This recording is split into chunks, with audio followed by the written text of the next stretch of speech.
ne mettez personne sur un piédestal.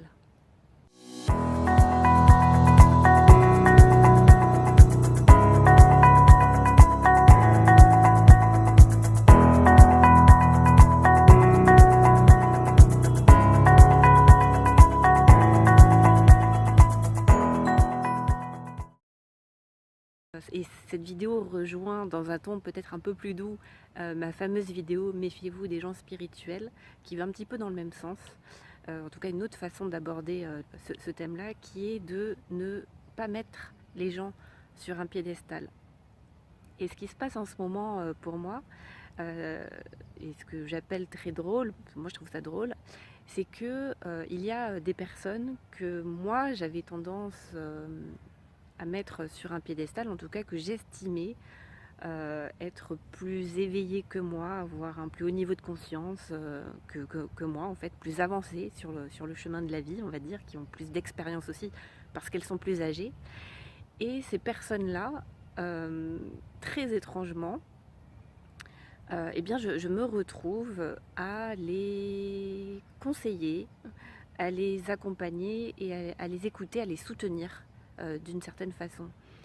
Et là, la dernière fois que j'ai vécu ça, c'était cette semaine justement, où une personne qui a une certaine renommée me partageait en fait, est venue, c'était pas du tout prévu en fait, on ne devait pas s'appeler du tout pour ça, c'était moi qui faisais la démarche d'aller vers elle à l'origine, et les circonstances, la situation s'est complètement renversée. Et cette personne s'est mise à me partager ce qu'elle était en train de vivre, et notamment des difficultés personnelles, une situation compliquée. Et je me suis retrouvée à être celle qui l'écoutait et celle qui la rassurait en fait. Et cette personne-là en est venue à un moment à même me demander moi mon avis et mes conseils par rapport à ce qu'elle était en train de vivre. Et de mon point de vue, cette personne-là, je n'avais absolument rien à lui apporter parce que vu son chemin, son cheminement, son âge, son expérience, voilà, et la qualité de son enseignement, je me suis dit, moi je me sens petite à côté.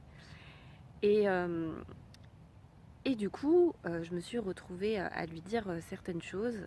Et à la fin de notre échange, cette personne m'a remerciée pour me dire que ce que je lui avais apporté lui avait fait beaucoup de bien. Et parce qu'il trouvait que c'était un homme, qu'il trouvait que j'avais un discours un petit peu différent de ce qu'il avait l'habitude d'entendre, et voilà, et que ce que je lui avais dit, je lui avais partagé moi mon expérience et mon regard par rapport à ce qu'il était en train de vivre. Il me disait que ça l'avait beaucoup aidé, soulagé, apaisé. Et du coup, cet échange et cette expérience m'a beaucoup interrogée et interpellée sur la notion de... En fait, ça m'a renvoyé à cette phrase que j'avais entendue d'Isabelle Padovani un jour, qui était qu'on a tous besoin d'être le petit de quelqu'un. Et dans cette situation, c'est ce qui s'est passé avec cette personne-là, c'est que d'habitude, des personnes comme lui, ou des personnes comme moi aussi dans mon métier, ou d'autres qui travaillent dans le milieu du développement personnel et de la spiritualité, ces personnes-là qui sont plutôt dans une posture d'enseignant et de la personne qui soutient les autres, et bien à un moment, on est humain, et donc nous sommes tous confrontés à des difficultés, et à un moment, on se retrouve tous comme des petits-enfants, à être complètement impuissants, à être complètement démunis, à ne pas savoir quoi faire. Et à ce moment-là, on redevient un petit. Et on a besoin de quelqu'un, d'une présence, d'une écoute, d'un soutien dans ces moments-là. Et dans ces moments-là, on perd on perd tous nos moyens. Et finalement, tout ce qu'on enseigne, tout ce qu'on prêche aux autres, c'est comme si ça s'envolait, parce qu'on se prend une grosse claque dans la tronche et on se retrouve complètement impuissant, complètement démuni, et c'est comme si on ne savait plus rien.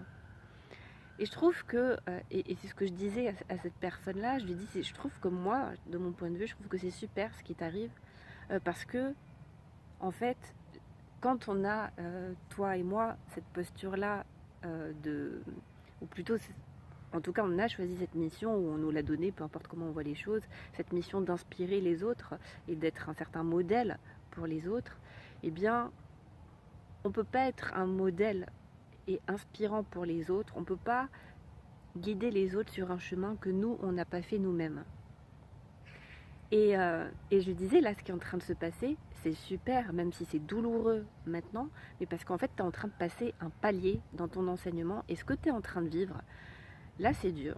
Et là, tu es démuni et tu sais pas quoi faire, mais c'est très bien, parce que finalement, tout ce que tu enseignes aux autres, et ben là, ça va devenir encore plus vivant, encore plus incarné, parce que tu es en train de vivre cette situation-là.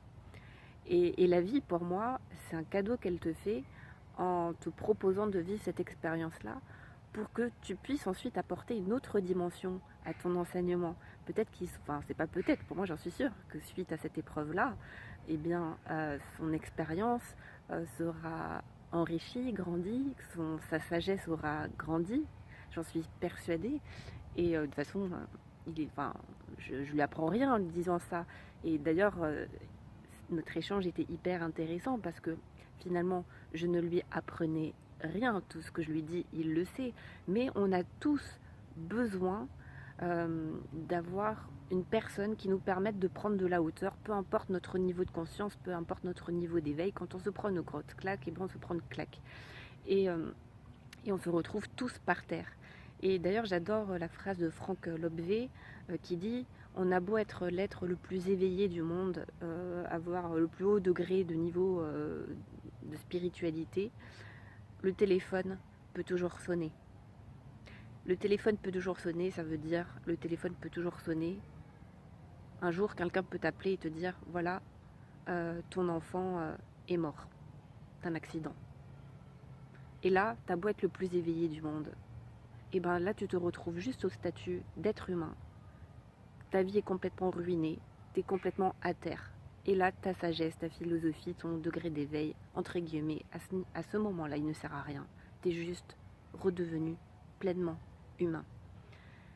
Et donc, c'est ce que j'avais envie de partager avec vous, c'est, et surtout, si vous êtes dans la relation d'aide, si vous êtes plutôt dans la posture de celui qui aide les autres, ben, n'oubliez pas que nous avons le droit, nous aussi, d'avoir nos moments de faiblesse, qu'on a tous besoin d'être le petit de quelqu'un.